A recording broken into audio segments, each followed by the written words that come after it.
www.tawheedkhalis.com. بسم الله الرحمن الرحيم. إن الحمد لله نحمده ونستعينه ونستغفره ونعوذ بالله من شرور أنفسنا ومن سيئات أعمالنا من يهده الله فلا مضل له ومن يضلل فلا هادي له وأشهد أن لا إله إلا الله وحده لا شريك له وأشهد أن محمدا عبده ورسوله. أما بعد، فضیلۃ الشیخ صالح ابن الفوزان الفوزان حفظہ اللہ اپنی کتاب جادو ٹونا کے فرد اور معاشرے پر خطرناک اثرات میں فرماتے ہیں، تمہید کے طور پر شیخ صاحب فرماتے ہیں، جادو اور اس کے بارے میں بات کرنا ایک انتہائی اہم معاملہ ہے، کیونکہ اس کی انتہائی خطرناکی کے باوجود بہت سے لوگ اسے خطرے سے ناواقف ہیں، وہ نہیں جانتے، اور اس کے بہت زیادہ پھیلنے کی وجوہات میں سے کچھ یہ ہیں کہ لوگوں کو اس میں بڑے فوائد نظر آ رہے ہیں اور شیاطین الانس والجن اس کو پھیلانے میں اپنا کردار ادا کر رہے ہیں۔ اسی طرح سے ایک سبب یہ بھی ہے کہ بعض اوقات لوگ اسے ایسے مختلف ناموں سے پیش کرتے ہیں جو اس کی اصل حقیقت کے خلاف ہے، اور انہی وجوہات کی وجہ سے اس معاملے کی حقیقت بیان کرنے کا خاص اہتمام ہونا چاہیے تاکہ اس خطرناک اور مہلک بیماری کی معرفت حاصل ہو سکے۔ دیکھیں، جس طرح لوگ جسمانی بیماریوں کے بارے میں آگاہی حاصل کرتے ہیں، اس کا اہتمام کرتے ہیں اور اس کی تشخیص اور اس کے علاج کے لیے دوائیں اور احتیاطی تدابیر اختیار کرتے ہیں، اسی طرح ان بیماریوں کی تشخیص اور ان کے علاج کا بھی اہتمام سب سے پہلے ہونا چاہیے جن کا تعلق عقیدے سے ہے اور وہ دلوں کو بیمار کرتی ہیں، دین میں فساد پیدا کرتی ہیں، جن بیماریوں کا تعلق دل سے ہے اور عقیدے سے ہے، ان کا خطرہ جسمانی بیماریوں سے بہت زیادہ ہے۔ کیوں؟ اس لیے کہ جسمانی بیماری کا تعلق اس دنیاوی زندگی تک محدود ہے بس، لیکن جو دل کی بیماری ہے، عقیدے کی بیماری ہے، اس کا خطرہ صرف اس دنیاوی زندگی تک محدود نہیں بلکہ آخرت کی زندگی پر بھی اس کے برے نتائج جو ہیں وہ اثر انداز ہوتے ہیں۔ شیخ صاحب حفظہ اللہ جادو کی تعریف کرتے ہوئے فرماتے ہیں کہ جادو کی لغوی تعریف کیا ہے؟ لغت میں جادو اس چیز کو کہا جاتا ہے جو پوشیدہ ہو اور اس کے لطیف اثرات ہوں۔ جادو کو جادو اس لیے کہلایا کیونکہ وہ پوشیدہ ہوتا ہے اور بہت سے لوگ نہ اسے جانتے ہیں نہ ہی اسے دیکھ سکتے ہیں، البتہ لیکن وہ کچھ پوشیدہ شیطانی اعمال ہوتے ہیں جسے یہ اعمال کرنے والے ہی جانتے ہیں، لہذا لغت میں جادو اس چیز کو کہا جاتا ہے جو پوشیدہ ہو اور اس کے لطیف اثرات ہوں۔ شیخ صاحب فرماتے ہیں، جادو فقہا اور علماء شرعیت کی اصطلاح میں شرکیہ دم، جھاڑ، گنڈے، دوائیں اور دھوئیں والی چیزوں کو کہا جاتا ہے جن کا استعمال جادوگر اور دھوکے باز لوگ شیاطین کی مدد سے کیا کرتے ہیں، اور کسی جادوگر کے لیے یہ ممکن نہیں کہ وہ جادو کرے اور اس کا جادو کا کوئی اثر ہو مگر صرف اور صرف شیاطین کے تعاون سے اور اللہ سبحانہ وتعالی کے ساتھ شرک کر کے۔ دیکھیں، جادوگر جب وہ اللہ تعالیٰ کے ساتھ شرک کرتے ہیں اور کفر کرتے ہیں تو پھر شیاطین انسانوں کو بہکانے کے لیے اس کے ساتھ تعاون کرتے ہیں، لیکن اگر وہ اللہ تعالیٰ کے ساتھ کسی کو شریک نہیں ٹھہراتا اور نہ ہی کفر کرتا ہے تو پھر شیاطین اس کے ساتھ تعاون نہیں کرتے، اس لیے ہر جادوگر کافر اور مشرک ہی ہوگا۔ دیکھیں، جادو، کفر اور شرک آپس میں جڑے ہوئے ہیں اور قریبی معاملات ہیں جو ایک دوسرے سے جدا نہیں ہو سکتے۔ کوئی جادوگر ایسا نہیں جو اللہ سبحانہ وتعالی سے کفر اور شرک نہ کرتا ہو، کوئی جادوگر ایسا نہیں جو شیاطین کے ساتھ تعامل نہ کرتا ہو، اور شیاطین انسانوں کو نقصان پہنچانے کے لیے اس کی خدمت کرتے ہیں اور اس کے ساتھ تعاون کرتے ہیں، اس بات کے بدلے میں کہ وہ اللہ سبحانہ وتعالی کے ساتھ کفر کرے، لوگوں کو گمراہ کرے اور نقصان پہنچائے۔ جادو کی تاریخ، شیخ صاحب حفظہ اللہ فرماتے ہیں کہ جادو قدیم زمانے سے مختلف امتوں میں رہا۔ اللہ تعالیٰ نے اس کا ذکر فرعون کی قوم کا واقعہ بیان کرتے ہوئے کیا ہے کہ اس وقت اس قوم میں جادو کا رواج تھا اور لوگ اس سے بخوبی واقف تھے، وہ جانتے تھے، لہذا جب سیدنا موسیٰ علیہ الصلوۃ والسلام اللہ سبحانہ وتعالی کا پیغام لے کر آئے تو ان لوگوں نے انہیں جادوگر کہا. کیوں؟ تاکہ لوگوں کو گمراہ کر سکیں، یا پھر ان لوگوں کا عقیدہ ہی یہی تھا کہ وہ جادوگر ہیں. کیونکہ اس کی وجہ یہ ہے، ان لوگوں کا گمان تھا کہ اگر کوئی ایسا کام کرے جسے وہ نہیں جانتے تو وہ اسے جادوگر سمجھتے تھے. اسی لیے فرعون اور اس کے حواریوں کا دعویٰ یہ تھا کہ جو کچھ سیدنا موسیٰ علیہ السلام لے کر آئے وہ جادو ہے، اور اس نے سیدنا موسیٰ علیہ السلام کا مقابلہ جادو کے ذریعے کرنا چاہا اور جادوگروں کو جمع کیا، جیسا کہ اللہ تعالیٰ نے سورۃ الاعراف آیت نمبر 109 اور 110 میں فرمایا ہے، قال الملأ من قوم فرعون ان هذا لساحر علیم يريد ان يخرجكم من ارضكم فماذا تأمرون. کہ قوم فرعون میں جو سردار لوگ تھے انہوں نے کہا کہ واقعی یہ شخص بڑا ماہر جادوگر ہے، یعنی موسیٰ علیہ السلام، یہ چاہتا ہے کہ تم کو تمہاری سرزمین سے باہر کر دے، سو تم لوگ کیا مشورہ دیتے ہو. یعنی فرعون نے ان لوگوں سے مشورہ لیا کہ اب کیا کرنا چاہیے. تو ان لوگوں نے کہا قالوا ارجع، انہوں نے کہا کہ آپ ان کو مہلت دیجئے، جلد بازی نہ کریں. قالوا ارجع واخاہ، انہوں نے کہا کہ آپ ان کو اور ان کے بھائی یعنی ہارون علیہ السلام کو مہلت دیجئے. آگے اللہ سبحانہ وتعالی آیت نمبر 111 اور 112 میں فرماتا ہے وَأَرْسِلْ فِي الْمَدَائِنِ حَاشِرِينَ يَأْتُوكَ بِكُلِّ سَاحِرٍ عَلِيمٍ، اور شہروں میں ہرکاروں کو بھیج دیجئے کہ وہ سب ماہر جادوگروں کو آپ کے پاس لا کر حاضر کر دیں. تو شیخ صاحب فرماتے ہیں حفظہ اللہ، فرعون نے ان کے مشورے پر عمل کیا اور جادوگروں کو ایک جگہ جمع کیا، اور موسیٰ علیہ السلام سے پوچھا کہ پہلے جو ان کے پاس ہے پیش کریں گے یا جادوگر پہلے اپنا جادو دکھلائیں. موسیٰ علیہ السلام نے جواب دیا کہ پہلے تم لوگ پیش کرو جو کچھ تمہارے پاس ہے. تو جادوگر نے اپنا جادو پیش کیا، جسے دیکھ کر لوگوں کے دلوں میں خوف طاری ہوا. یہاں اللہ سبحانہ تعالیٰ نے موسیٰ علیہ السلام کو حکم دیا کہ اپنا عصا ڈال دیجئے جو آپ کے ہاتھ میں. جب موسیٰ علیہ السلام کا عصا ڈالنے کی دیر تھی بس کہ اس نے ان کے سارے بنے بنائے کھیل کو نگلنا شروع کر دیا، اور دیکھتے ہی دیکھتے ان کی تمام چیزوں کو نگل لیا اور وہ تمام چیزیں روپوش ہو گئیں. یہاں جادوگر جان گئے کہ یہ جادو نہیں. کیوں؟ اس لیے کہ جادو ان کا پیشہ ہے اور وہ حقیقت سے بخوبی واقف ہے. جادوگر اچھی طرح سے یہ جان گئے کہ موسیٰ علیہ السلام جو لے کر آئیں یہ جادو نہیں ہے، اور تمام جادوگروں نے اس بات کا اقرار کر لیا. اور جادوگروں کا اقرار کرنا موسیٰ علیہ السلام کے لیے گواہی تھی کہ جو کچھ وہ لے کر آئے ہیں وہ جادو نہیں بلکہ اللہ سبحانہ وتعالی کا عطا کردہ معجزہ ہے. اس لیے تمام جادوگر ایمان لے آئے، اللہ سبحانہ وتعالی کے حضور سجدہ ریز ہو گئے، اپنے گناہوں سے توبہ کی، اللہ سبحانہ وتعالی سے مغفرت طلب کی. اور یہاں فرعون کو انتہائی غصہ آ گیا، وہ غضبناک ہو گیا اور دھمکی اور طاقت کے استعمال پر اتر آیا. کیوں؟ اس لیے کہ اسے شکست ہو گئی اور اس کی حجت اور دلیل ناکار ہو گئی، بیکار ہو گئی. اور جیسا کہ اللہ سبحانہ وتعالی نے فرمایا ہے کہ فرعون کا انجام کیا ہوا؟ شکست اور بربادی پر اختتام ہوا. اور اللہ سبحانہ وتعالی نے موسیٰ علیہ السلام اور ان کے بھائی ہارون علیہ السلام اور ان دونوں کے ساتھ جو لوگ ایمان لائے تھے ان سب کو نصرت دی اور کامیابی دی. اللہ سبحانہ وتعالی سورہ یونس آیت نمبر 81 اور 82 میں فرماتا ہے فَلَمَّا أَلْقَوْا قَالَ مُوسَى مَا أَجِئْتُمْ بِهِ السِّحْرُ إِنَّ اللَّهَ سَيُبْطِلُهُ إِنَّ اللَّهَ لَا يُصْلِحُ عَمَلَ الْمُفْسِدِينَ وَيُحِقُّ اللَّهُ الْحَقَّ بِكَلِمَاتِهِ وَلَوْ كَرِهَ الْمُجْرِمُونَ. سو جب انہوں نے ڈالا تو موسیٰ علیہ السلام نے ان سے فرمایا کہ یہ جو کچھ تم لائے ہو یہ جادو ہے.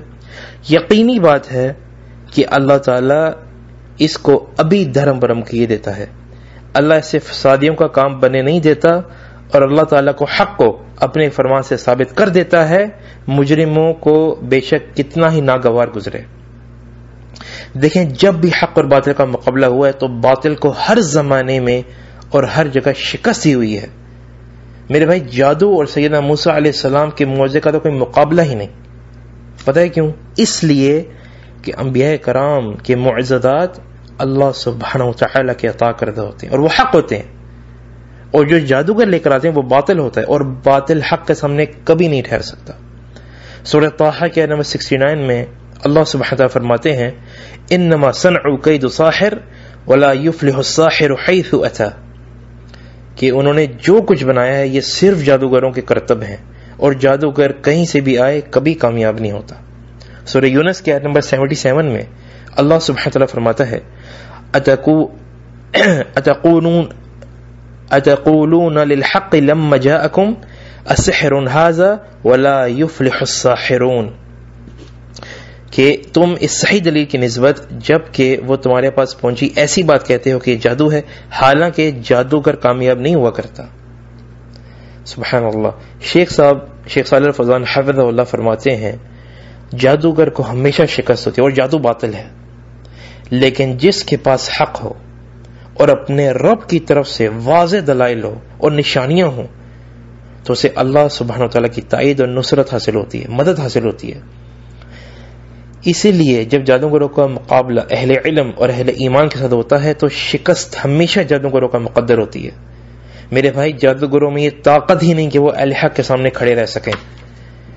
اسی لیے جو لوگ تبلیغ و دعوت دینے والے لوگ ہیں اور اہل ایمان اور اہل علم ہیں، ان پر لازم ہے کہ جادوگروں کا مقابلہ کریں اور ان کے باطل کا پردہ فاش کریں اور ان پر اللہ سبحانہ تعالیٰ کی حد قائم کریں۔ کیوں؟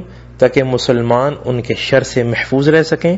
یہ مسلمانوں پر ہر زمانے میں واجب ہے، اور ان جادوگروں کے بارے میں خاموشی اختیار کرنا کسی طور پر جائز نہیں، ان کے معاملے میں نرمی سے کام لینا بھی جائز نہیں ہے۔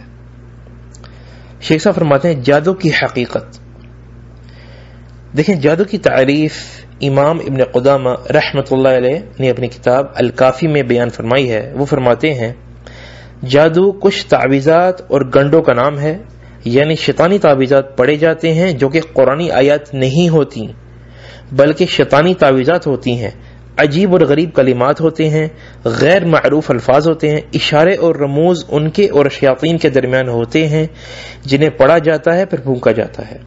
اس کے بعد شیاطین ان کے ساتھ تعاون کرتے ہیں اور وہ کمزور ایمان والوں سے یا بے وقوفوں اور ناواقفوں سے اپنا مقاصد حاصل کر لیتے ہیں۔ ان تعویذات، گنڈے، دھواں، دوائیں اور حروف مقطعات کا بذات خود کوئی اثر نہیں ہوتا، بلکہ اس کا جو اثر ظاہر ہوتا ہے وہ شیاطین کے تعاون اور اللہ تعالیٰ کے ساتھ شرک کرنے کی وجہ سے ہوتا ہے۔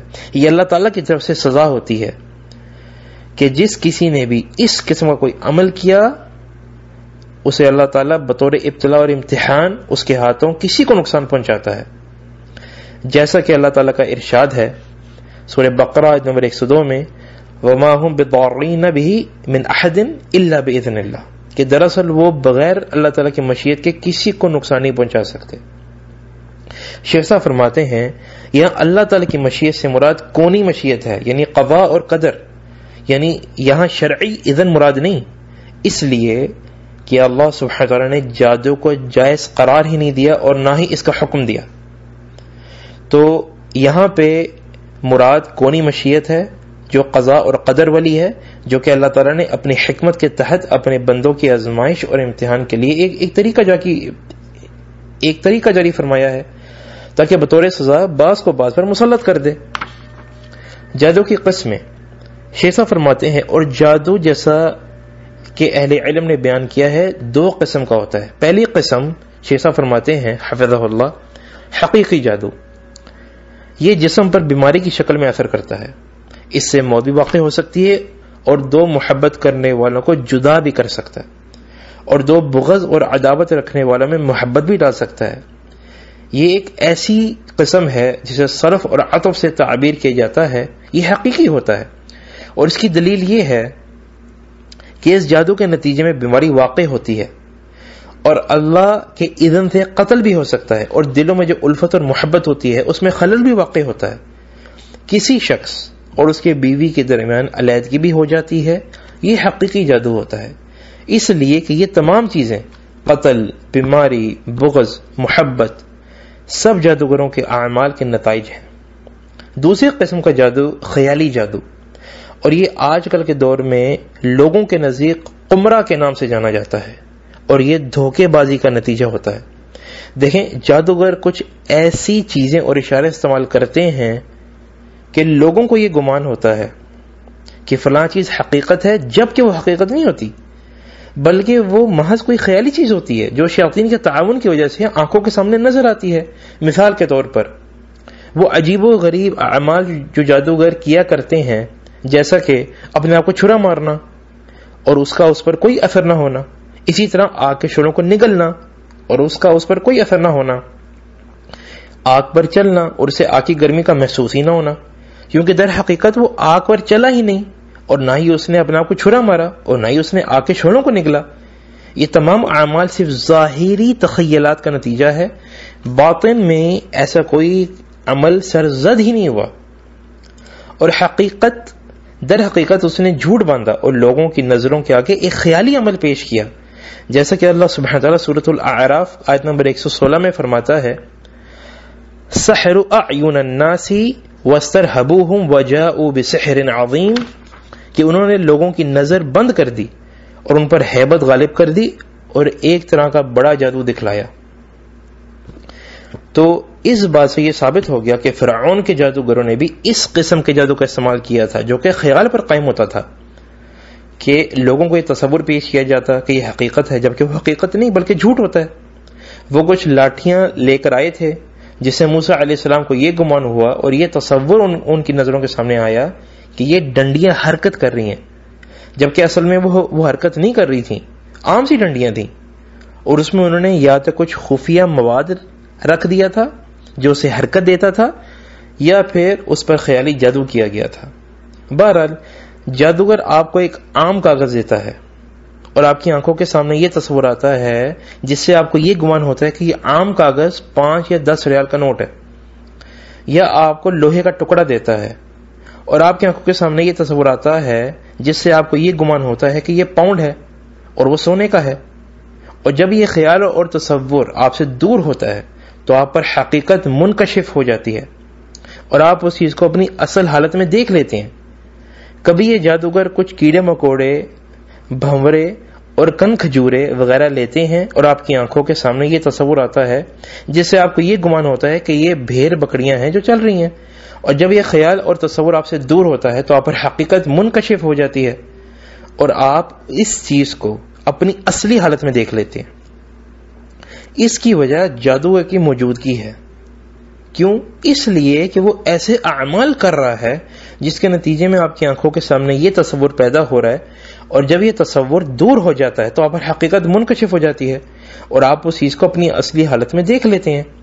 اگر آپ ان کاغذات کی طرف دیکھیں گے کہ یہ تو عام سے کاغذات ہیں، اور بھیڑ بکریوں کو دیکھیں گے کہ وہ کیڑے مکوڑے بن گئے، یعنی اپنی اصلی حالت میں آ گئے، اس لیے کہ وہ تصور اور خیال آپ سے دور ہو گیا جو آپ کی آنکھوں کے سامنے کیا گیا تھا، اور یہ خیالی جادو کہلاتا ہے جس کی کوئی حقیقت نہیں ہوتی، وہ محض نظر بندی اور دھوکہ ہوتا ہے۔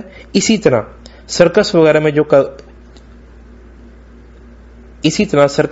جو کمالات دکھائے جاتے ہیں، شیخ صاحب فرماتے ہیں یہ دھوکے باز جادوگر اپنی آنکھوں کا جادو پیش کرتے ہیں۔ آپ کو ایسا نظر آتا ہے جیسے وہ رسی پر چل رہا ہے، یا پھر چھرے کی دھار پر چل رہا ہے، یا گاڑی کے نیچے لیٹ گیا اور گاڑی اس کے اوپر سے چلتی ہے اور اسے کچھ نہیں ہوتا، یا ہتھوڑے سے اپنے آپ کو مارتا ہے۔ یہ سب جھوٹ ہے جس کی کوئی حقیقت نہیں، نہ کسی ہتھوڑے سے اسے مارا گیا، نہ کسی چھری سے، نہ کوئی گاڑی اس پر چلی، بلکہ یہ سب آپ کی نظروں کے سامنے جادو کے ذریعے ایک خیال اور تصور پیش کیا گیا جو کہ جھوٹ ہے، جس کی کوئی حقیقت نہیں۔ یہ سب خیالی باطل جادو ہے۔ اور شیخ صاحب فرماتے ہیں جادو کا ذکر اللہ سبحانہ تعالیٰ نے قرآن کریم میں بہت سے مقامات پر کیا۔ اس کے شدید خطرے کے باعث اللہ سبحانہ تعالیٰ نے قوم فرعون کا قصہ سیدنا موسیٰ علیہ السلام کے ساتھ سورۃ الاعراف اور سورۃ طٰہٰ میں بیان کیا۔ تفصیل کے ساتھ یہ قصہ سورہ الشعراء میں بیان کیا گیا۔ اس کے تمام واقعات بیان کیے گئے اور اس کا انجام بھی بیان کیا گیا، جو جادو کی شکست اور حق کی فتح اور نصرت کی شکل میں اختتام پذیر ہوا تھا۔ اللہ تعالیٰ نے یہود کا بھی ذکر کیا ہے۔ یہود جادو کے ساتھ وابستہ تھے، اور جب انہوں نے تورات میں تحریف یعنی رد و بدل کیا تو اللہ تعالیٰ نے انہیں سزا دی۔ انہوں نے تورات کو جادو اور جادو کے علم سے تبدیل کر ڈالا۔ وحی الہی کا علم جو سیدنا موسیٰ علیہ السلام لے کر آئے تھے، اسے جادو کے علم سے جو شیاطین کا ہے اسے تبدیل کر ڈالا. یہ ان کی سزا تھی، اس لیے کہ جو حق کو چھوڑ دیتا ہے اسے باطل میں مبتلا کر دیا جاتا ہے. یہی ہے اللہ تعالی کا طریقہ کہ جس نے حق جاننے کے بعد بھی اسے چھوڑ دیا اور اس پر عمل نہ کیا تو اللہ سبحانہ تعالیٰ اسے بطور سزا باطل میں مبتلا کر دیتا ہے. جیسے سورہ الصاف کی آیت نمبر 5 میں اللہ سبحانہ تعالیٰ فرماتا ہے فَلَمَّا زَاغُوا أَزَاغَ اللَّهُ قُلُوبَهُمْ وَاللَّهُ لَا يَهْدِي الْقَوْمَ الْفَاسِقِينَ، کہ جب وہ لوگ ٹیڑے ہی رہے تو اللہ تعالیٰ نے ان کے دلوں کو ٹیڑھا کر دیا اور اللہ سبحانہ تعالیٰ نافرمان قوم کو ہدایت نہیں دیتا. شیخ صاحب آگے فرماتے ہیں حفظہ اللہ، جو اللہ تعالیٰ کی اطاعت اور فرما برداری میں مصروف ہو جاتا ہے تو اللہ تعالیٰ اس کی حفاظت کرتے ہیں، اور جو فرما برداری ترک کر دیتا ہے تو وہ نافرمانی میں مبتلا کر دیا جاتا ہے، نافرمانی اور گناہوں میں مبتلا کر دیا جاتا ہے. اور جو ایمان کو ترک کرتا ہے وہ کفر میں مبتلا کر دیا جاتا ہے. جو مفید نفع بخش علم کو ترک کرتا ہے وہ باطل علم میں مبتلا کر دیا جاتا ہے. اللہ سبحانہ وتعالی سورۃ البقرہ کی آیت نمبر 102 میں فرماتا ہے وَلَمَّا جَاءَهُمْ، اور جب وہ لوگ ان کے پاس تشریف لائے، یعنی اللہ تعالیٰ کے رسول محمد صلی اللہ علیہ وسلم جب وہ لوگوں کے پاس آئے، یعنی یہود کے پاس، جب کبھی ان کے پاس اللہ کا کوئی رسول ان کی کتاب کی تصدیق کرنے والا آیا، ان اہل کتاب کے ایک فرقے نے اللہ تعالیٰ کی کتاب کو اس طرح پیٹ پیچھے ڈال دیا جیسے وہ جانتے ہی نہ تھے. انہوں نے تورات کو پیٹ پیچھے ڈال دیا اس لیے کہ اس میں محمد صلی اللہ علیہ وسلم کی نبوت اور رسالت کا ذکر ہے. اسی وجہ سے انہوں نے اس کا انکار کیا اور اسے ترک کر دیا کہ اللہ تعالیٰ نے تورات اور انجیل میں محمد صلی اللہ علیہ وسلم کی نبوت کا ذکر کیا. سورۃ الاعراف کی آیت نمبر 157 میں اللہ سبحانہ وتعالی فرماتے ہیں الذین یتبعون الرسول النبی الامی الذی یجدونہ مکتوبا عندہم فی التوراۃ والانجیل، کہ جو لوگ ایسے رسول نبی امی کا اتباع کرتے ہیں جن کو وہ لوگ اپنے پاس تورات اور انجیل میں لکھا ہوا پاتے ہیں. تورات اور انجیل کا ذکر کیا گیا، نبی اکرم صلی اللہ علیہ وسلم کی نبوت اور رسالت کا ذکر کیا گیا، لہذا یہود نے اس میں تحریف کی اور رسول اللہ صلی اللہ علیہ وسلم کے ذکر کا انکار کیا ضد اور حسد کی وجہ سے. نتیجہ یہ ہوا کہ اللہ تعالیٰ نے انہیں سزا دی اور وہ جادو کا علم میں مصروف ہو گئے. سورہ بقرہ کے نمبر 101 میں اللہ سبحانہ وتعالی فرماتے ہیں نبذ فریق من الذین اوتوا الکتاب کتاب اللہ وراء ظہورہم کأنہم لا یعلمون، ان اہل کتاب کے ایک فرقے نے اللہ تعالیٰ کی کتاب کو اس طرح پیٹ پیچھے ڈال دیا گویا وہ جانتے ہی نہ تھے. اور آیت نمبر 102 میں اللہ سبحانہ وتعالی فرماتے ہیں وَاتَّبَعُوا مَا تَتْلُو الشَّيَاطِينُ عَلَى مُلْكِ سُلَيْمَانَ، اور اس چیز کے پیچھے لگ گئے جسے شیاطین سلیمان علیہ السلام کی حکومت میں پڑھتے تھے، اور وہ چیز جادو ہی ہے، جو اس بات کی دلیل ہے کہ جادو شیاطین کا عمل ہے. شیخ صاحب فرماتے ہیں یہ آیت اس بات کی دلیل ہے کہ جادو شیاطین کا عمل ہے، یعنی جو ان شیاطین کے اعمال اور معمولات تھے، یعنی سیدنا سلیمان علیہ السلام کے دور حکومت میں، اس لیے کہ سیدنا سلیمان علیہ السلام کے لیے جن مسخر کر دیے گئے تھے. شیاطین اور جنات میں جادوگر بھی ہوا کرتے تھے اور وہ سیدنا سلیمان علیہ السلام کے دور حکومت میں جادو کیا کرتے تھے، لیکن سیدنا سلیمان علیہ السلام کی اللہ تعالیٰ نے جادو سے حفاظت فرمائی تھی اس لیے کہ وہ اللہ کے رسول تھے.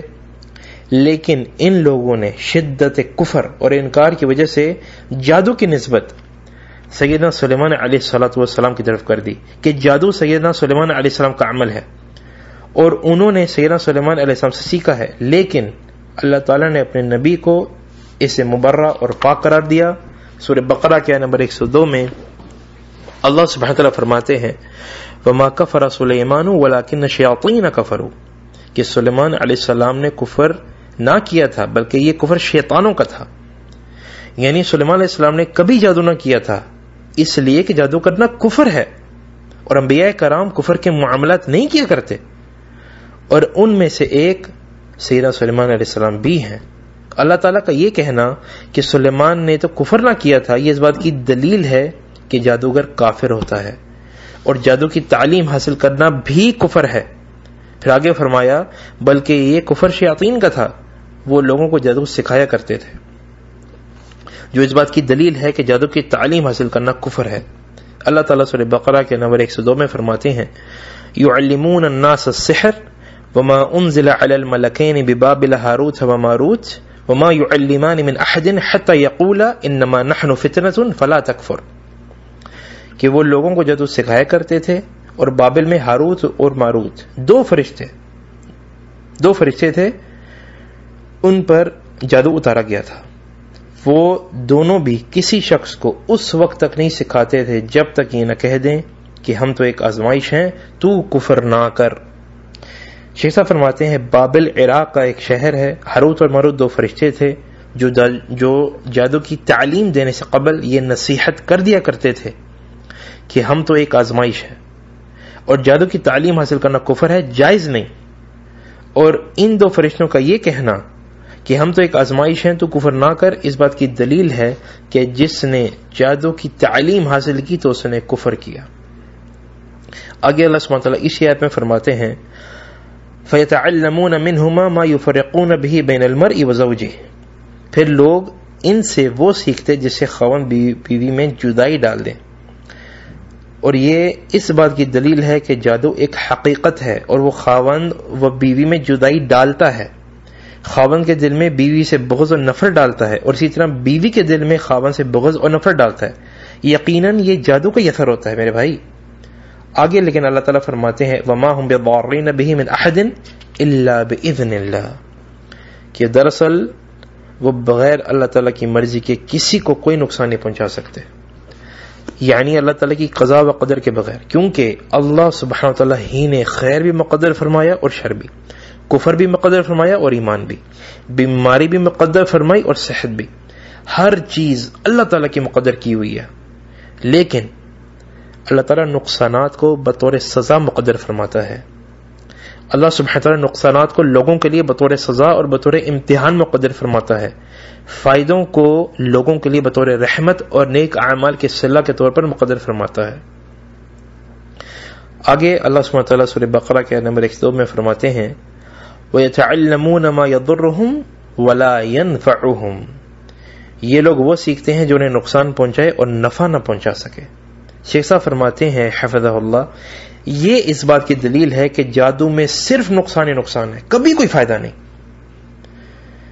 دیکھیں بعض حرام چیزوں میں کبھی کچھ نفع بھی پایا جاتا ہے، لیکن اس کا نفع کم اور نقصان زیادہ ہوتا ہے، اور اسی لیے اسے حرام قرار دیا جاتا ہے. اس لیے کہ جس چیز میں نقصان زیادہ ہو تو وہ حرام ہوتی ہے. معمولی نفع کو عظیم نقصان کے مقابلے میں نہیں دیکھا جاتا، عظیم نقصان کے مقابلے میں معمولی نفع کو نظر انداز کر دیا جاتا ہے. یہ ایک شرعی قاعدہ ہے. جبکہ جادو میں تو نفع کا کوئی پہلو ہی نہیں، نہ کم نہ زیادہ. اللہ تعالیٰ نے جادو میں نفع کی مطلقاً تردید کر دی ہے اور اسے خالصتاً نقصان قرار دیا ہے. یہ اس بات کی دلیل ہے کہ جادو حرام ہے اور وہ نقصان دہ ہے. جب کسی چیز میں نفع اور نقصان دونوں پائے جاتے ہوں لیکن نفع کی مقدار نقصان کے مقابلے میں بہت کم ہو تو وہ چیز حرام ہوتی ہے. جادو میں تو نفع بالکل ہی نہیں، اور اسی لیے اس کی حرمت تو اور بھی زیادہ ہوگی. پھر اللہ تعالی نے فرمایا وَلَقَدْ عَلِمُوا لِمَنِ اشْتَرَاهُ، اور وہ بالیقین جانتے ہیں کہ اس کا خریدار مراد ہے سیکھنے والا. شیخ صاحب فرماتے ہیں خریدار سے اس لیے تعبیر کیا ہے کہ کسی چیز کو خریدنے کا مطلب ہے کہ اس کے بدلے کسی اور چیز کو دینا. دیکھیں خرید و فروخت میں خریدار مال دیتا ہے اور اس کے بدلے کچھ اور چیز لیتا ہے. اسی طرح جادو سیکھنے والا جو ہے وہ کیا کرتا ہے، اس نے اپنا ایمان دیا اور جادو کی تعلیم حاصل کی. یہ حقیقتاً خریدنا ہی ہے. اس نے اپنا عقیدہ، ایمان اور دین کو جادو سے تبدیل کر لیا، اور یہ بہت ہی گھاٹے کا سودا ہے. یعنی جس نے دین اور عقیدے سے اسے تبدیل کر ڈالا. آگے اللہ تعالیٰ فرماتے ہیں ما لہ فی الآخرۃ من خلاق، اس کے لینے والے کا آخرت میں یعنی جنت میں کوئی حصہ نہیں، یعنی کوئی نصیب نہیں. یہ بھی اس بات کی دلیل ہے کہ جادو کفر ہے اور جادوگر کافر ہے. اس لیے کہ جنت اہل ایمان پر حرام نہیں، صرف کافر پر حرام ہے۔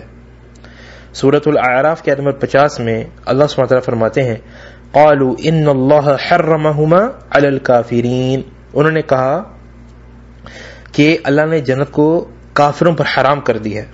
اور سورہ المائدہ کے آیت نمبر 72 میں اللہ تعالیٰ فرماتے ہیں انہ من یشرک باللہ فقد حرم اللہ علیہ الجنہ ومأواہ النار، کہ جو کوئی اللہ تعالیٰ کے ساتھ شریک ٹھہرائے گا تو اللہ تعالیٰ نے اس پر جنت حرام کر دی اور اس کا ٹھکانہ جہنم ہے۔ شیخ صاحب فرماتے ہیں حفظہ اللہ جادوگر جنت سے محروم ہے اور اس کا جنت میں کوئی حصہ نہیں۔ یہ بھی جادوگر کے کافر ہونے کی دلیل ہے۔ کیوں؟ اس لیے کہ مکمل طور پر جنت سے محروم صرف کافر ہی ہوگا بس، لیکن مومن اگرچہ اس کا ایمان کتنا ہی کمزور کیوں نہ ہو وہ جنت سے مکمل طور پر محروم نہیں کیا جاتا۔ اگر اپنے برے اعمال کے نتیجے میں بطور سزا جہنم میں داخل بھی کر دیا جائے تو ایک دن وہ اس سے ضرور نکالا جائے گا اور جنت میں داخل کر دیا جائے گا۔ جنت سے مکمل طور پر صرف کافر ہی محروم کیا جاتا ہے۔ یہ اس بات کی دلیل ہے کہ جادوگر کافر ہے اس لیے کہ وہ جنت سے محروم کر دیا گیا۔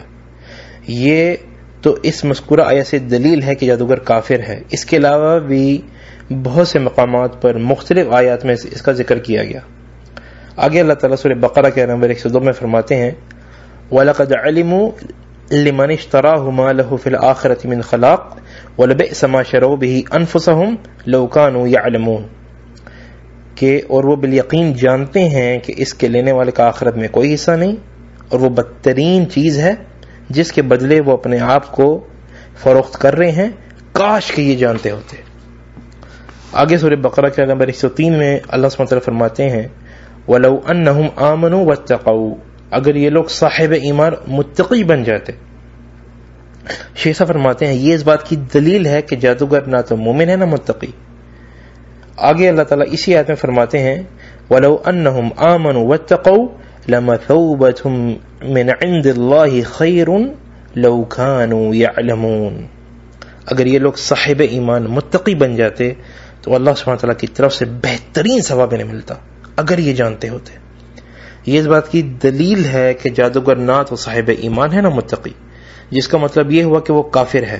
یہ آیت کریمہ سے دلیل ہے کہ جادو کفر اکبر ہے جو ملت اسلامیہ سے خارج کر دیتی ہے، اعوذ باللہ۔ سورہ یونس کی آیت نمبر 77 میں اللہ سبحانہ وتعالی فرماتے ہیں وَلَا يُفْلِحُ السَّاحِرُونَ، کہ جادوگر کبھی کامیاب نہ ہوں گے۔ اور سورہ طٰہٰ کی آیت نمبر 69 میں فرمایا وَلَا يُفْلِحُ السَّاحِرُ حَيْثُ أَتَى، جادوگر کہیں سے بھی آئے کامیاب نہیں ہوگا۔ یہ اس کے کفر کی دلیل ہے۔ شیخ صاحب فرماتے ہیں اس لیے کہ کبھی کامیاب نہ ہوگا وہ کافر ہی ہے، جبکہ مومن اگرچہ اس کا ایمان کمزور بھی ہو تو بہرحال وہ اپنے ایمان کے مطابق ایک دن ضرور کامیاب ہوگا۔ کامیابی سے ہمیشہ کے لیے محروم نہیں رہے گا، جو کامیابی سے ہمیشہ کے لیے محروم رہے گا وہ کافر ہے۔ اللہ تعالیٰ نے جادوگر کو فسادی سے بھی تعبیر کیا ہے۔ سورہ یونس کی آیت نمبر 81 میں اللہ تعالیٰ فرماتے ہیں قال موسى ما جئتم به السحر ان الله سيبطله ان الله لا يصلح عمل المفسدين، کہ موسیٰ علیہ السلام نے فرمایا کہ یہ جو کچھ تم لائے ہوئے جادو ہے، یقینی بات ہے کہ اللہ تعالیٰ اس کو ابھی درم برم کی دیتا ہے، اللہ تعالیٰ ایسے فسادیوں کا کام بننے نہیں دیتا۔ شیخ صاحب فرماتے ہیں یقیناً اہل ایمان کے ہاتھوں اسے درم برم کرے گا اللہ سبحانہ وتعالیٰ، اللہ تعالیٰ کی طرف سے نازل کردہ وحی کے ذریعے کرے گا۔ پھر فرمایا اللہ تعالیٰ ایسے فسادیوں کا کام بننے نہیں دیتا، جو اس بات کی دلیل ہے کہ جادوگر فسادی ہے، زمین میں فساد برپا کرتا ہے، ملک میں فساد کرتا ہے، عقائد میں فساد کرتا ہے، لوگوں کا مال باطل طریقے سے کھاتا ہے، لوگوں کو دھوکہ دیتا ہے، لوگوں کے عقائد میں خلل ڈالتا ہے۔ جادوگر ہر اعتبار سے فسادی ہے۔ سورۃ الفلق میں اللہ تعالیٰ کا فرمان قل اعوذ برب الفلق من شر ما خلق ومن شر غاسق اذا وقب ومن شر النفاثات في العقد، کہ آپ کہہ دیجئے کہ میں صبح کے رب کی پناہ میں آتا ہوں ہر اس چیز کے شر سے جو اس نے پیدا کی، اور اندھیری رات کی تاریکی کے شر سے جب اس کا اندھیرا پھیل جائے، اور گرہ لگا کر ان میں پھونکنے والیوں کے شر سے۔ شیخ صاحب فرماتے ہیں النفاثاتی سے مراد ہے جادوگرنیاں۔ النفث یہ معنی ہے کچھ تھوک کے ساتھ کسی چیز پر پھونکنا، وہ اس لیے کہ جادوگر یا جادوگرنی شیطانی تعویذات پڑھ کر جس میں وہ شیاطین سے مدد مانگتے ہیں، یہ شیطانی تعویذات پڑھنے کے بعد وہ دھاگوں پر پھونکتے ہیں اور گرہ لگاتے ہیں، جس کے نتیجے میں جادو واقع ہوتا ہے۔ محض دھاگا اور گیرا کی وجہ سے ایسا نہیں ہوتا، بلکہ ایسا اس لیے ہوتا ہے کہ اس جادوگر نے شیاطین سے مدد مانگی تھی اور اللہ سبحانہ وتعالی شرک کیا تھا، اور پھونک لگانے میں شیاطین کو ان کے ناموں سے پکارا تھا، لیکن بے وقوف نادان شخص یہ جانتا ہی نہیں کہ جادوگر نے کیا پڑھا اور کیا پھونکا۔ وہ سمجھتا ہے کہ یہ محض دھاگا ہے اور اس میں قرآنی آیات پڑھ کر پھونکا گیا ہے۔ وہ کہتا ہے ماشاء اللہ فلاں شخص قرآن پڑھ کر پھونکتا ہے، جبکہ وہ قرآن نہیں شیاطین کا کلام پڑھ کر پھونک رہا ہوتا ہے۔ وہ رحمان کا کلام نہیں پڑھتا، بلکہ کچھ خاص جملے اور اشارے ہوتے ہیں جسے وہ جانتے ہیں، اور یہ کوئی نازل کردہ وحی الہی کا کلام نہیں ہوتا، بلکہ یہ شیطانی وحی کا کلام ہوتا ہے، جسے ناواقف لوگ دھوکے میں آ جاتے ہیں اور سمجھتے ہیں کہ یہ شرعی تعویذ ہے، کہتے ہیں فلاں پڑھتا ہے اور پھونکتا ہے۔ یہ بات صحیح نہیں، یہ بات کو گول مول کرنا ہوتا ہے میرے بھائی۔ اور گرہ لگا کر ان میں پھونکنے والے کے شر سے پھونکنے والیاں شیخ صاحب فرماتے ہیں اس سے مراد جادوگرنیاں ہیں۔ شیخ صالح فوزان حفظ اللہ فرماتے ہیں اور گرہ لگا کر ان میں پھونکنا جیسا کہ آپ لوگ جانتے ہیں، دھاگے میں گرہ لگاتی ہے، پھر شرکیہ اور شیطانی کلمات پڑھ کر پھونکتی ہے، شیاطین کی مدد سے جس پر جادو کیا جا رہا ہے اسے نقصان پہنچایا جاتا ہے، یا اسے جان سے مار ڈالا جاتا ہے، یا اسے بیمار کر دیا جاتا ہے، یا اس کی بیوی اور بیوی کے لیے خاوند کے دل میں نفرت ڈال دی جاتی ہے، وغیرہ وغیرہ جو کچھ بھی ہے۔ اور احادیث کریمہ سے بھی یہ بات ثابت ہے کہ نبی کریم صلی اللہ علیہ وسلم نے جادو کو مہلک چیزوں میں شمار کیا۔ متفق علیہ حدیث ہے، نبی کریم صلی اللہ علیہ وسلم فرماتے ہیں اجتنبوا السبع الموبقات، کہ 7 مہلک چیزوں سے اجتناب کرو۔ قالوا یا رسول اللہ صلی اللہ علیہ وسلم وما ہن، پوچھا گیا وہ کیا ہے اے اللہ کے رسول صلی اللہ علیہ وسلم؟ قال، فرمایا الشرک باللہ، اللہ تعالیٰ کے ساتھ شریک ٹھہرانا، والسحر، جادو، وقتل النفس التي حرم اللہ الا بالحق، کسی نفس کو بغیر شرعی وجہ کے قتل کرنا، واکل الربا، سود کھانا، واکل مال الیتیم، یتیم کا مال کھانا، والتولی یوم الزحف، مڈ بھیڑ کے وقت دشمن کے مقابلے سے پیچھے ہٹ جانا، اور وقذف المحصنات المؤمنات الغافلات، پاک دامن بھولی بالی با ایمان عورتوں پر تہمت لگانا۔ اس حدیث سے یہ ثابت ہوتا ہے کہ نبی کریم صلی اللہ علیہ وسلم نے جادو کو شرک کے بعد دوسری بڑی مہلک چیز قرار دیا، جو اس بات کی دلیل ہے کہ جادو انتہائی بری اور قبیح چیز ہے۔ شیخ صاحب فرماتے ہیں الموبقات یعنی ہلاک کر دینے والی چیزیں۔ اس کے علاوہ سورہ بقرہ میں بھی واضح کر دیا گیا کہ جادو کی تعلیم حاصل کرنا کفر ہے اور جادوگر کافر ہے۔ نبی کریم صلی اللہ علیہ وسلم نے جادو کی بہت سی قسمیں بیان فرمائی ہیں تاکہ لوگوں کو اس سے خبردار کیا جا سکے۔ مثال کے طور پر نبی کریم صلی اللہ علیہ وسلم کا یہ فرمان جو کہ سنن ابی داود میں ہے، من اقتبس علما من النجوم اقتبس شعبة من السحر زاد ما زاد، جس کسی نے ستاروں کا کچھ علم حاصل کیا تو اس نے جادو کا علم حاصل کیا، زیادہ ہو یا کم۔ اس سے ثابت ہو گیا کہ نجومی بھی جادوگر ہیں، ستاروں کے ذریعے زمینی واقعات بیان کرتے ہیں، کہتے ہیں کہ یہ فلاں ستارہ نمودار ہوگا تو بیماری ہوگی یا موت واقع ہوگی یا بارش ہوگی، زرخیزی اور شادابی ہوگی، فلاں ستارہ نمودار ہوگا تو مہنگائی یا سستائی ہوگی۔ یہ ہے علم نجوم، اعوذ باللہ، یہ کفر اور علم غیب کا دعویٰ ہے۔ دیکھیں مستقبل میں کیا ہونے والا ہے، زندگی موت، مہنگائی سستائی، قحط اور خشک سالی وغیرہ، اس سب کا علم صرف اللہ سبحانہ تعالیٰ کے پاس ہے۔ اس لیے جو مستقبل کی باتیں بتاتا ہے تو گویا وہ علم الغیب کا دعویٰ کرتا ہے، اور وہ یہ دعویٰ علم نجوم کے ذریعے کرتا ہے جو کہ جادو کا ایک حصہ ہے۔ شیخ صاحب فرماتے ہیں ستاروں کا علم یا علم نجوم بھی در حقیقت جادو کا ہی علم ہے۔ جس نے ستاروں کا علم حاصل کیا اور ستاروں کے ذریعے زمین میں جو کچھ ہو رہا ہے اور مستقبل میں جو ہونے والا ہے، جس کا تعلق لوگوں کی زندگی، موت، بیماری، صحت، امیری، غریبی، مہنگائی سستائی وغیرہ سے ہے اس کے بارے میں بیان کیا تو یہ بھی جادو ہی ہے. چاہو تو اسے نجومی کہو یا جادوگر کہو، ایک ہی بات ہے. علم نجوم جادو کا علم ہے. ہاں، ستاروں کا وہ علم جس کے ذریعے درجہ حرارت یا موسم کے احوال یا نماز کے اوقات معلوم ہو، یہ کچا علم ہے، یہ جادو نہیں. اللہ تعالیٰ نے ستاروں کو تین مقاصد کے لیے پیدا کیا. نمبر 1 آسمان کی خوبصورتی کے لیے، نمبر 2 شیاطین کو رجم کرنے کے لیے، اور نمبر 3 راستہ پہچاننے کے لیے. جیسا کہ اللہ تعالیٰ سورۃ الانعام آیت نمبر 97 میں فرماتا ہے وَهُوَ الَّذِي جَعَلَ لَكُمُ النُّجُومَ لِتَهْتَدُوا بِهَا فِي ظُلُمَاتِ الْبَرِّ وَالْبَحْرِ، اور وہ ایسا ہے جس نے تمہارے لیے ستاروں کو پیدا کیا تاکہ تم ان کے ذریعے سے اندھیروں میں، خشکی میں اور دریا میں بھی راستہ معلوم کر سکو. اور سورۃ صافات کے نمبر 6 سے آیت نمبر 9 میں اللہ سبحانہ وتعالیٰ فرماتا ہے إِنَّ زَيَّنَا السَّمَاءَ الدُّنْيَا بِزِينَةِ الْكَوَاكِبِ وَحِفْظًا مِّن كُلِّ شَيْطَانٍ مَارِدٍ لَا يَسَّمَّعُونَ إِلَى الْمَلَإِ الْأَعْلَى وَيُقْذَفُونَ مِن كُلِّ جَانِبٍ دَحُورًا وَلَهُمْ عَذَابٌ وَاصِبٌ، کہ ہم نے آسمان کو ستاروں کی زینت سے آراستہ کیا اور سرکش شیاطین سے آسمان کی حفاظت کے لیے تاکہ عالم بالا کے فرشتوں کی باتیں نہ سن پائیں. اسی لیے ایسے شیاطین کو بھگانے کے لیے ان ستاروں کی آگ سے ہر طرف سے مارا جاتا ہے اور ان کے لیے دائمی عذاب ہے. شیاطین کو مارنے سے وہ جل جاتے ہیں. شیخ صاحب فرماتے ہیں حفظہ اللہ، ستارے پیدا کرنے کے لیے یہ مقاصد ہیں، لیکن اگر ستاروں کے ذریعے سے زمین پر جاری مستقبل کے حالات معلوم کیے جائیں تو یہ جادوگروں اور نجومیوں کا کام ہے. یہی نبی کریم صلی اللہ علیہ وسلم کے فرمان کا مطلب ہے کہ جس کسی نے ستاروں کا کچھ علم حاصل کیا تو اس نے جادو کا علم حاصل کیا، زیادہ ہو یا کم.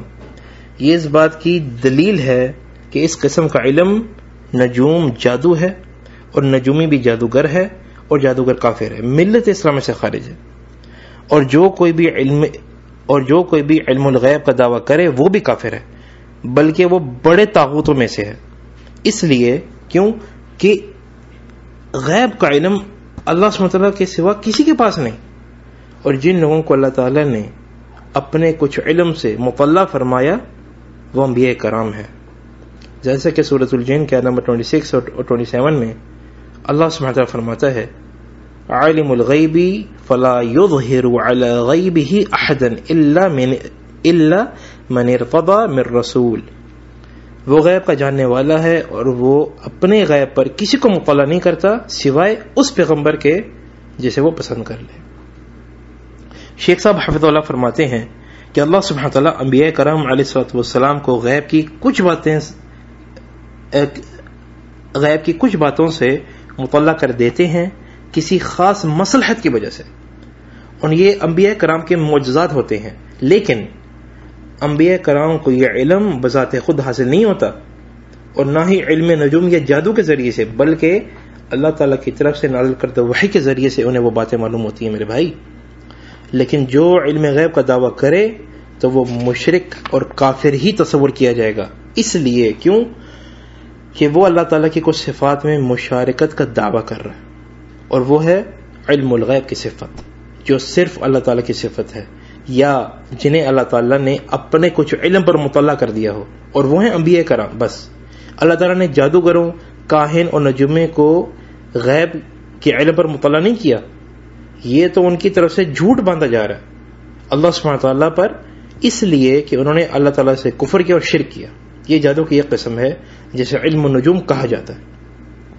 دوسری قسم شیخ فرماتے ہیں دھاگوں میں پھونکنا اور گرہ لگانا، جیسا کہ اللہ سبحانہ تعالیٰ کا جو ارشاد ہے، اور گرہ لگا کر ان میں پھونکنے والیوں کے شر سے، شیاطین کے نام پر اور شیطانی تعویذات پڑھ کر دھاگوں میں گرہ لگا کر ان میں پھونکنا، یہ ایک قسم ہے، بلکہ جادو کی سب سے بڑی قسم ہے، اور یہ بالکل واضح کفر ہے. اعوذ باللہ. نبی کریم صلی اللہ علیہ وسلم نے علم البیان کو بھی جادو کی قسم قرار دیا، جیسا کہ نبی کریم صلی اللہ علیہ وسلم کا ارشاد ہے ابی داؤد میں کہ ان من البیان سحرا و ان من الشعر حکما، کہ بے شک بیان میں سے کچھ سحر انگیز بیان ہوتے ہیں اور شعر میں سے کچھ پرحکمت اشعار ہوتے ہیں. بیان، خطبہ، تقریر میں زبان کی فصاحت، بلاغت اور انداز بیان کی بڑی اہمیت ہے. اور کبھی یہ جادو کا بھی کام کرتا ہے.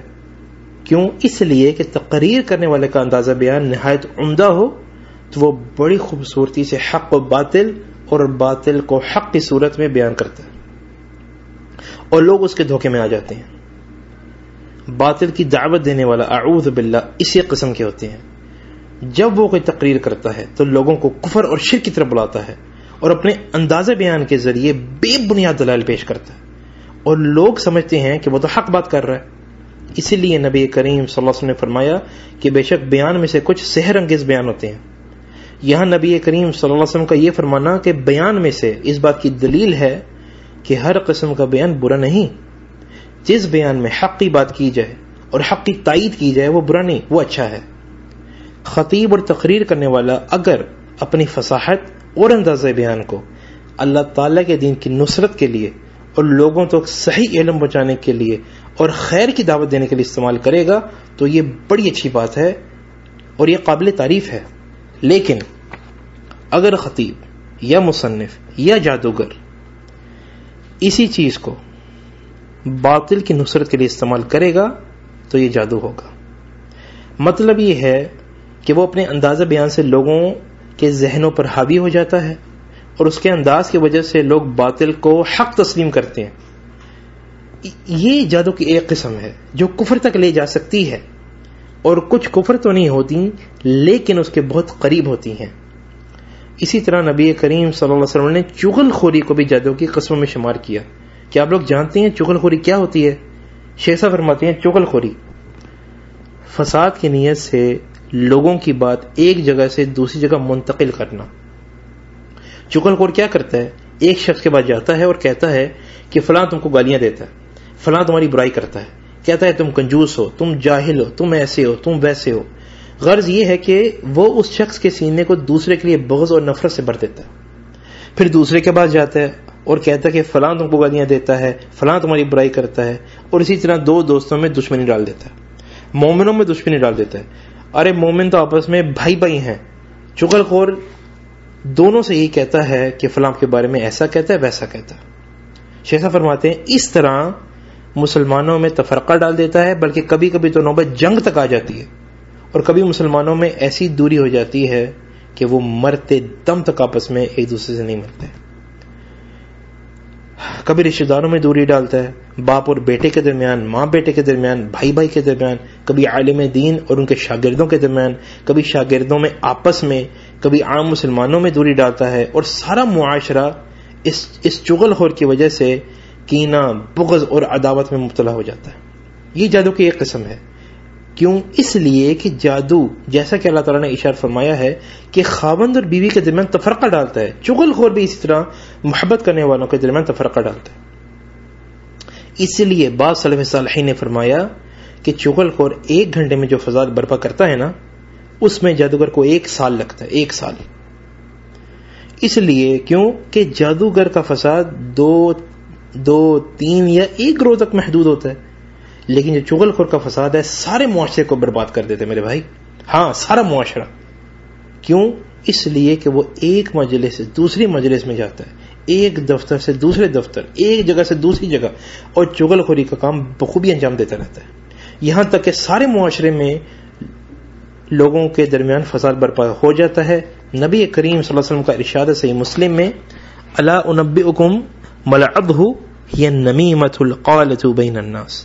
کیا میں تمہیں بتاؤں کہ جادو کیا ہے؟ وہ چغل خوری ہے، جو لوگوں کی بات ایک جگہ سے دوسری جگہ کرنا ہے. یہ جادو کی ایک قسم ہے. شیخ صاحب فرماتے ہیں حفظہ اللہ، اگرچہ کہ چغل خور کا وہ شرعی حکم نہیں جو جادوگر کا ہے، چغل خور کو کافر قرار نہیں دیا جا سکتا، لیکن اس کا عمل جادوگر کے عمل سے مشابہت رکھتا ہے. یہ جادوگر کے عمل جیسا ہے. چغل خوری کبیرہ گناہوں میں سے ایک کبیرہ ہے، لیکن بہرحال کفر نہیں. حقیقت یہ ہے کہ چغل خوری کے اثرات اور نتائج جادو جیسے یا اس سے بھی خطرناک ہوتے ہیں. جو چغل خور جو ہے وہ شرک بھی نہیں کرتا، شیاطین سے مدد بھی نہیں مانگتا، شرکیہ کلمات بھی نہیں پڑھتا، نہ پھونک مارتا ہے، نہ ہی داغوں میں گرہ لگاتا ہے. چغل خور جادوگر جیسے اعمال وغیرہ نہیں کرتا، لیکن اسے جادو چغل خوری کے نتائج کے اعتبار سے کہا جاتا ہے. لیکن اسے جادوگر چغل خوری کے نتائج کے اعتبار سے کہا جاتا ہے. چغل خور فاسق ہے، یاد رکھیں، اس لیے کہ اس نے کبیرہ گناہوں میں سے ایک گناہ کا ارتکاب کیا. اس گناہ سے اللہ تعالیٰ کے حضور توبہ کرنا واجب ہے. یہ جادو کی اقسام میں سے قسم ہے جسے نبی کریم صلی اللہ علیہ وسلم نے بیان فرمایا، لہذا ضروری ہے کہ اس سے اجتناب کیا جائے اور اس سے دور رہ جائے. شیخ صاحب حفظہ اللہ فرماتے ہیں جادوگر کی شرعی حد. شیخ صاحب فرماتے ہیں اہل علم اور 3 ائمہ ابو حنیفہ، مالک اور شافعی رحمۃ اللہ علیہ مجمعین کے نزدیک اور علماء کرام کی ایک بڑی تعداد نے اس بات پر اتفاق کیا کہ جادوگر کو قتل کیا جائے اور اسے توبہ کی مہلت بھی نہ دی جائے. اگر یہ بات ثابت ہو جائے کہ وہ جادوگر ہے، یا تو وہ خود اقرار کرے یا پھر 2 شخص اس بات کی گواہی دیں کہ فلاں جادوگر ہے. اگر دونوں باتوں میں سے کسی ایک بات سے بھی ثابت ہو جائے کہ وہ جادوگر ہے تو اسے قتل کر دیا جائے اور توبہ کی مہلت بھی نہ دی جائے. کیوں؟ اس لیے کہ بے شک دیکھیں وہ یہ ظاہر بھی کرے کہ وہ توبہ کرتا ہے تو اس کی توبہ پر یقین نہیں کیا جا سکتا، اس لیے کہ وہ توبہ کا اظہار دھوکے سے کر رہا ہے، صرف اپنی جان بچانے کے لیے. جیسے کوئی ملحد اور مرتد کرتا ہے، جس طرح ملحد کو توبہ کا موقع نہیں دیا جاتا، اسی طرح جادوگر کو بھی توبہ کا موقع نہ دیا جائے. اگر وہ توبہ کا اظہار بھی کرے تو اس کی بات کی کیا ضمانت ہے کہ آئندہ لوگ اس کے شر سے محفوظ رہیں گے. اور اس کی دلیل نبی کریم صلی اللہ علیہ وسلم کا یہ فرمان ہے جو ترمذی میں ہے کہ حد الساحر ضربۃ بالسیف، کہ جادوگر کی سزا تلوار سے مارنا ہے. شیخ صاحب فرماتے ہیں یہ حدیث صحیح اسناد کے ساتھ مرفوعاً بھی ثابت ہے اور موقوفاً بھی کہ جادوگر کی سزا تلوار سے مارنا ہے اس کی توبہ قبول کی بغیر. اور اس میں حکمت یہ ہے کہ مستقبل میں اس کے شر سے محفوظ رہنے کی کوئی ضمانت نہیں میرے بھائی، اور وہ محض اپنی جان بچانے کے لیے دھوکہ دے رہا ہے کہ وہ توبہ کرتا ہے. جس طرح وہ جادو کے ذریعے دھوکہ دیتا رہا ہے، اسی طرح اب وہ توبہ کا اظہار کر کے دھوکہ دے رہا ہے. اور اس لیے بھی کہ حدیث میں کسی قسم کی کوئی قید نہیں لگائی گئی، بلکہ لفظ عام ہے کہ جادوگر کی سزا تلوار سے مارنا ہے. اس میں توبہ کی مہلت دینے کی کوئی ذکر نہیں. اس لیے یہی صحیح قول ہے کہ اسے قتل کیا جائے اور توبہ کی نہ تو مہلت دی جائے نہ ہی توبہ قبول کی جائے. یہی اہل علم کی ایک بڑی تعداد کی رائے ہے. اور اس کے جادو کی تفصیلات بھی معلوم نہ کی جائیں کہ تمہارا جادو کس قسم کا ہے. یہ نہیں کہا جائے گا کہ ہمیں اپنے جادو کی اقسام بیان کرو، جبکہ بعض علماء کا قول ہے کہ اس کے جادو کی تفصیلات دریافت کی جائیں. اگر اس کا جادو اس قسم کا ہے جو کفر ہے تو اس پر کفر کا حکم لاگو ہوگا، اور اگر اس قسم کا نہیں تو اس پر کفر کا حکم لاگو نہیں ہوگا، لیکن اس کو جادو سے روکا جائے گا. یہ بات درست نہیں، اس لیے کہ جادو کسی بھی قسم کا ہو وہ کفر ہی ہوتا ہے ہمیشہ. کیونکہ یہ شیاطین کے بغیر ممکن ہی نہیں. یہی صحیح قول ہے. کوئی بھی جادو وہ شیاطین کے ذریعے ہی ہوتا ہے. لہذا صحیح اور راجح قول جس پر جمہور اہل علم ہے وہ یہ ہے کہ جادو کسی بھی قسم کا ہو وہ کفر ہے اور جادوگر کی سزا قتل ہے. اور جس نے معاملہ تفصیل کا ذکر کیا ہے اس کا قول مرجوع اور ضعیف ہے، اس لیے کہ اس کا قول وہم پر قائم ہے. اس کو یہ وہم ہے کہ جادو کی کچھ اقسام شیاطین کے عمل کے بغیر ہوتی ہیں، جبکہ ایسا ہرگز نہیں ہوتا. کوئی بھی جادو شیاطین کے عمل کے بغیر نہیں ہوتا، اور کوئی بھی جادوگر ایسا نہیں جو مشرک نہ ہو. اور ایسا سمجھنا محض ایک تصور ہے بس، جس کی کوئی حقیقت نہیں کہ کفر کے بغیر بھی کوئی جادو ہوتا ہے. یہ ہرگز نہیں صحیح، نہ زمینی حقائق اس کی گواہی دے رہے ہیں. ایسا سمجھنا محض بس ایک گمان ہے جس کی کوئی حقیقت نہیں. شیخ صاحب فرماتے ہیں یہ ہے جادوگر کا حکم کہ اسے قتل کیا جائے اور اس کی توبہ قبول نہ کی جائے. اور اس کی دلیل نبی کریم صلی اللہ علیہ وسلم کا یہ فرمان کہ جادوگر کی سزا تلوار سے مارنا ہے. اور اس لیے بھی کہ خلیفہ ثانی سیدنا عمر بن خطاب رضی اللہ عنہ نے اپنے والیوں جو ان کے گورنر تھے ان کو لکھا ہر جادوگر اور جادوگرنی کو قتل کر ڈالو. اور انہوں نے اس میں توبہ کا کوئی ذکر نہیں کیا. اس قول کو نقل کرنے کے جو راوی تھے انہوں نے کہا کہ ہم نے سیدنا عمر رضی اللہ عنہ کے حکم پر عمل کرتے ہوئے 3 جادوگروں کو قتل کر ڈالا. یہ ہیں خلیفہ راشدین کے خلیفہ الثانی سیدنا عمر رضی اللہ عنہ. مہاجرین اور انصار کو حکم دیا کہ جادوگروں کو قتل کر ڈالو اور کسی نے بھی ان کی مخالفت نہیں کی. یہ بھی اس بات کی دلیل ہے میرے بھائی کہ جادوگر کو قتل کیا جائے اور اس کی توبہ قبول نہ کی جائے. اسی طرح شیخ صاحب فرماتے ہیں سیدہ حفصہ بنت عمر رضی اللہ عنہا جو کہ نبی کریم صلی اللہ علیہ وسلم کی زوجہ محترمہ ہیں، انہوں نے کیا کیا، ایک لڑکی کو قتل کر ڈالا جس نے ان پر جادو کیا تھا، جبکہ وہ ام المومنین اور جلیل القدر صحابی ہیں.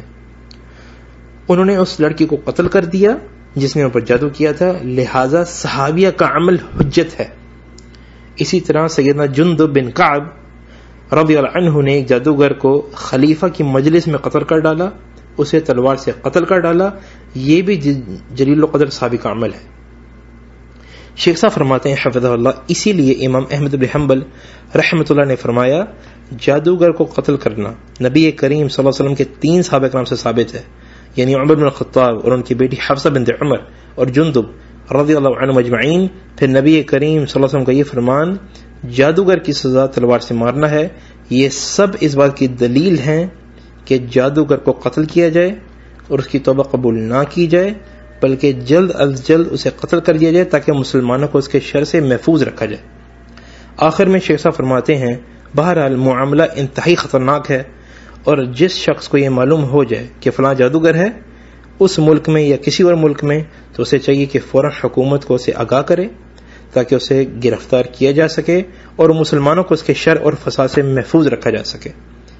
شیخ صاحب فرماتے ہیں آخر میں ہم اللہ تعالیٰ سے دعا گو ہیں کہ سب کو اس بات کی توفیق دے جس میں اسلام اور مسلمانوں کی بہتری ہو، اور جس میں دلوں کی سلامتی ہو، آپس میں اتفاق اور اتحاد ہو، حق کی نصرت ہو اور باطل کی شکست ہو. وصلی اللہ علی نبینا محمد وعلی آلہ وصحبہ اجمعین. سبحانک اللہم وبحمدک اشہد ان لا الہ الا انت استغفرک واتوب الیک.